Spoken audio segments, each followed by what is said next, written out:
Nagkaisa ang kapulisan ng Gitnang Luzon sa pagdiriwang ng Police Community Relations Month sa pamamagitan ng bloodletting activity na kung saan ginanap dito sa Camp Captain Julian Olivas, City of San Fernando, Pampanga.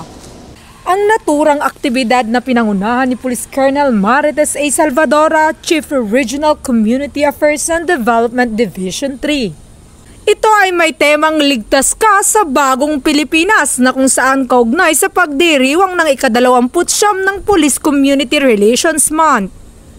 Humigit kumulang 200 na magigiting na kapulisan mula sa provincial and city offices ng Police Regional Office 3 at Force Multipliers ang aktibong nakibahagi sa pag-donate ng kanilang mga sariling dugo.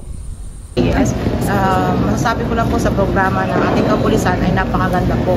Dahil ito po ay nagbibigay ng dugtong buhay sa ating mga kababayan na nangangailangan po ng dugo.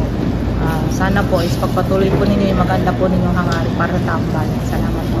Siniguro naman ng Regional Medical and Dental Unit 3 ang lagay ng mga pulis at sumailalim sa mga pagsusuri upang siguraduhin na ligtas ang idodonate na dugo.